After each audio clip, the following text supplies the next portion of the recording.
sempre, eu posso falar que a Jovem Pan tinha como patrocinador a Huawei. E eu já cheguei a pedir para sair do ar para não ter que falar mal da Huawei, que é uma empresa que, na verdade, é nada mais do que um braço de espionagem do Partido Comunista Chinês e que patrocina.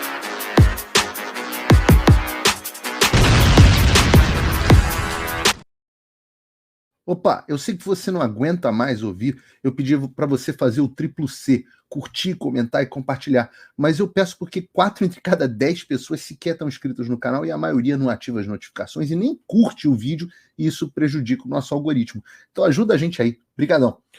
E acho que uma demonstração inequívoca disso, a gente falou disso ontem, mas é importante até para melhorar a nossa percepção e a nossa nuance na linha que o Consta falou.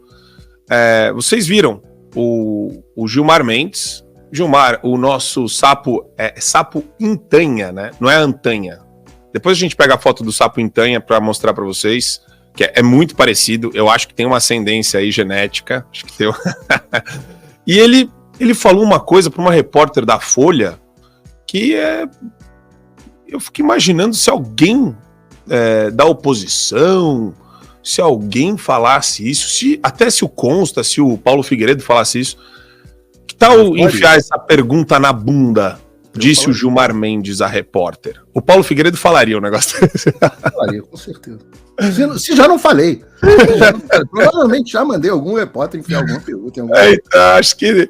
Mas o que é interessante é que, diferentemente do Paulo Figueiredo, o Gilmar Mendes é ministro do Supremo. E a repórter perguntou para ele sobre despesa com relação a pagamento de patrocínio durante esse seminário do Instituto Brasiliense de Direito Público lá em Portugal. E ele meteu devolva essa pergunta ao seu editor, manda ele enfiar isso na bunda. Isso é molecagem, é desrespeito esse tipo de pergunta. É desrespeito, visivelmente alterado o Gilmar Mendes. E Paulo, e ele ainda vai atrás falando, vocês vivem de patrocínio, se vocês quiserem, montem a Folha, façam a Folha rodar sem patrocínio. Tive lá esses dias, tem patrocínio de Souza Cruz escondido. Cara, em condições normais de temperatura e pressão de um país civilizado, um cara desse poderia sofrer um processo de impeachment só por uma postura dessa, de maluco. Eu não acho que deveria, tá? Eu sou um cara sempre em favor de certa estabilidade. Eu acho que deveria haver consequências. Vamos separar algumas coisas. Existem repórteres fazendo perguntas canalhas, né? Tem pessoas que fazem perguntas da sua vida pessoal, tem pessoas que fazem perguntas que estão com uma mentira embutida dentro da pergunta. Essa pergunta é uma pergunta de um assunto que é absolutamente legítimo, é até um momento de raridade da imprensa fazendo jornalismo, da Folha de São Paulo fazendo jornalismo. Aliás, eu tenho visto a Folha de São Paulo tomar uma postura bem diferente nos últimos, digamos assim, 2 meses, que eu tenho estranhado. Mas todo mundo quer saber essa questão de que quem patrocina essas viagens dos ministros, quem patrocina esses institutos dos ministros, quem patrocina esse tipo de coisa, por uma razão muito diferente do que interessa quem são os patrocinadores da Folha.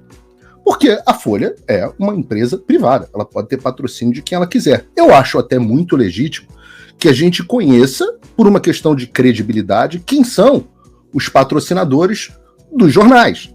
Afinal, você pega, por exemplo, o Estadão, que levantou agora uma centena de milhão de reais através de uma debênture. Eu gostaria de saber quem comprou essas debêntures, porque essas pessoas têm um peso e uma influência no que o Estadão vai dizer. A mesma coisa para a Folha de São Paulo, né? Digamos, se ela tem a Souza Cruz como patrocinadora, dificilmente a Folha de São Paulo vai querer publicar matérias negativas em relação à indústria do tabaco, por exemplo. Eu conto sempre, eu posso falar que a Jovem Pan tinha como patrocinador a Huawei.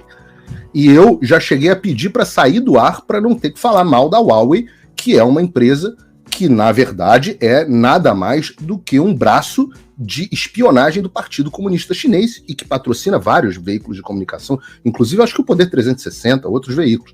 Então você olha e fala assim, talvez esses veículos vão ter um pouco de dificuldade de falar sobre os métodos de espionagem do Partido Comunista Chinês. Então é interessante que você saiba quem patrocina, mas todas são instituições privadas.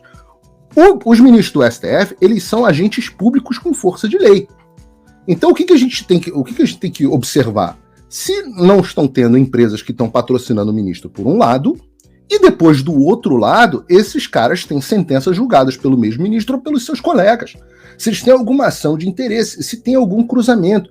Isso é, assim, o básico do básico de qualquer conflito de interesse. Isso até em grandes corporações, em grandes empresas. Eu já fui CEO de empresa multimilionária e se olhava e falava, olha, a empresa não pode ter nenhum contrato com um parente seu. A empresa não pode contratar uma empresa que subcontrata um parente seu. A empresa não pode... você não pode ter interesses em outros negócios que você é sócio relacionados à empresa que você está. Isso é o normal. Agora, é muito mais grave quando você chega e fala a respeito da corte máxima do país, que tem todo o poder de decisão, porque senão você cria um mecanismo de incentivo muito perverso. Essa Gilmar Palusa, essa micareta que o Gilmar faz em Lisboa, ela é o Fórum Mundial dos Lobistas do Brasil e do mundo, imagina no mundo inteiro. E as pessoas se gabam. Eu conheço advogados que falam, eu fui lá no evento do Gilmar, encontrei ministro tal, encontrei juiz de não sei aonde, desembargador, não sei o quê. Os caras de todos os escritórios de advocacia top. E aí, óbvio, todo mundo tem interesse de patrocinar isso. E isso é uma forma de corrupção. Então, quando a imprensa faz esse tipo de pergunta, não é vão enfiar isso na bunda. Esse é o tipo da pergunta legítima que o agente público tem a obrigação de responder. E o fato de que não responde e tem a liberdade de mandar enfiar na bunda, tem tudo a ver com isso que vocês estão falando. Existe uma expressão, vou usar uma expressão chula aqui. Está cagando de porta aberta. Parou de se importar com o resto. César Maia. Igual o César Maia. Acabei de postar no meu Instagram um novo carro que o César Maia comprou, uma privada ambulante. É o Trono. Ô Paulo, isso que você está falando é verdade, mas essa corrupção, porque o conflito de interesses escancarado é uma forma de corrupção, ela também é óbvia na questão dos escritórios de advocacia, claro, né, que tem os cônjuges, e eles acabaram aprovando a regra de que pode, né, para legalizar aquilo que já era putaria, né? Porque é um absurdo um negócio desse. E ninguém pode ir contra eles. Quando um briga com o outro, um fala na cara do outro, fecha o escritório. E eu vou até jogar essa... O Gilmar Mendes foi visto recentemente aonde que ele foi visto, Bruno? Mostra aqui pra gente. Mas não é o Sapo Intanha esse. Esse não é o Sapo Intanha. É uma outra figura, olha só. É o Gilmar Mendes mais branco. Ele tá mais branquinho, ele não tá tão torradinho de sol. Mas isso, é Praça é Nossa isso daí, né? Nossa, eu nunca assisti Praça é Nossa, mas tudo bem. A gente tem... Esse não é aquele não sei o que milionário? Como é que é o nome dele? João Plenário. João Plenário. E consta, olha isso. Será caricatura de um deputado. A gente tá falando de um juiz. O Brasil é o único país no mundo em que juiz tem status de político e persona pública. Infelizmente, o Adriles, se você... Até uma pena que a Ludmilla ainda não esteja aqui conosco, porque acho que foi ela que traduziu o livro, foi ela que me apresentou o livro. Mas você tem aquele livro, o Rumo à Juristocracia, que ele fala justamente sobre o ganho do protagonismo dos ministros. Você falou assim que nos Estados Unidos a gente não sabe o nome dos 9 ministros, as pessoas comuns não sabem, mas hoje em dia as pessoas sabem dar o nome de uns 3. Ainda não chegou no Brasil que a gente escala o time inteiro. Aqui é os 11, inclusive os ex. Exato. Mas aqui as pessoas... Antigamente ninguém sabia quem era e o que fazia. Então você tem um fenômeno que é global, e é o que eu tento explicar sempre no mundo inteiro. O Brasil, ele está incluído nos fenômenos globais. Eu brinco de chamar de... Existe um vírus global que se espalha. E aí cada país tem o seu sistema imunológico. Isso é igual à gripe. Isso é igual àquele vírus chinês. Se a pessoa pega... Se o cara tem um histórico de atleta, como tem os Estados Unidos, né, não está no seu prime, mas tem um histórico de atleta, para ele vai ser uma gripezinha, talvez. Chance de destruição é mais baixa. Quando pega um país como o Brasil, que é uma velha, com problemas renais, problemas de fígado, problema de coração, diabetes... Obesa. Pô, destrói o país, cara. Mata. Então, que nem a Miss Alabama, Paulo. Você viu a Miss Alabama? Obesaço, Adriles ia gostar. Alguém botar a Miss Alabama aí, porque o Adriles ia gostar. Bruno, acha aí político impopular, entendeu? Vou mandar a Miss Alabama pro político impopular e ditador. Esse fenômeno singular Não tem em nenhuma outra parte do mundo, não tem nenhum tipo de reverberação. Mas é interessante. O Paulo está apontando para que eu acho que é o fenômeno da juristocracia, né? Que isso tem dominado o mundo, está em teste em todo lugar. Essa democracia de gabinete, porque tem uma crise de representatividade, e a crise das redes sociais furando a bolha da mídia mainstream, da legacy media. Hoje, eu acabei de publicar na Gazeta do Povo, minha coluna de hoje, falando do derretimento do The Washington Post. Saiu lá a Busby, que era a editora-chefe desde 2021, né? Mesmo o Jeff Bezos, que é quase fundo ilimitado de recursos, né? Mesmo ele não está gostando de ver prejuízo de 100 milhões de dólares por ano. Ele pagou 250 milhões de dólares lá atrás pelo brinquedinho dele, pelo hobby, né? E o troço continua derretendo.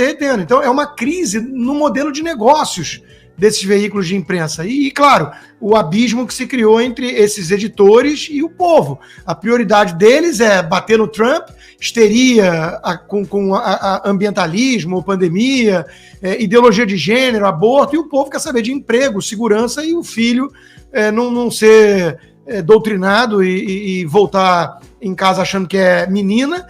E, porra, liberdade de culto. É basicamente isso que o povo quer, né? E há um abismo. Então, essa crise é global e cada um reage de um jeito. O Brasil tem menos mecanismo de defesa, tá aí, né? Num estágio avançado de ditadura.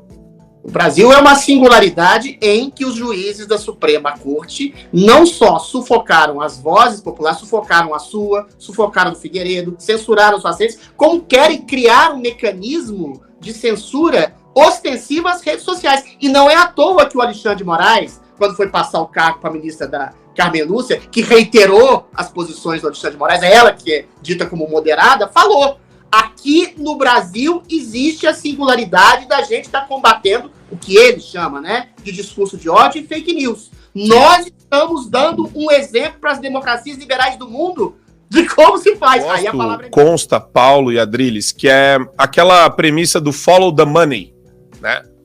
Follow the money, que você consegue ver aonde vai o negócio. Vocês estavam falando aqui de lobby de escritório de advocacia, de parente que advoga, e tem também uma coisa que irriga esses caras de grana, e tem aqui uma informação que eu acho interessante. O Congresso banca mestrado e doutorado de senadores em faculdade do Gilmar Mendes.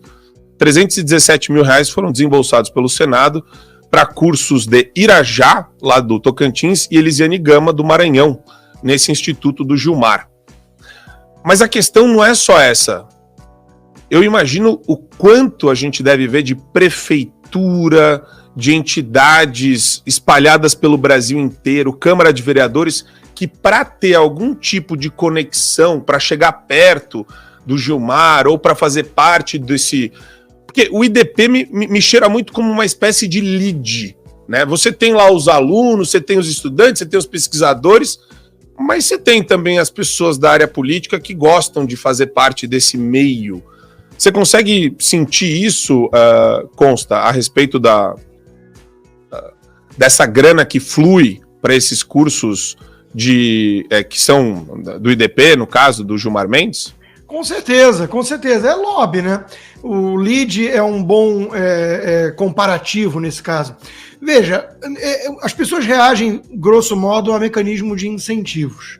Existem filtros individuais de ética, né, que a religião tem muito a ver, esse legado cristão e tudo. Aquela história, né, se é proibido pescar antes das 6 da manhã, mas não tem ninguém assistindo, você vai começar a pescar antes ou não? Tem gente que responde não, porque é contra a regra, e eu respeito a regra mesmo sem o vigia, né? Então, tem gente que introjetou o freio moral, mas tem gente que claramente não o fez. E o mecanismo de incentivos importa.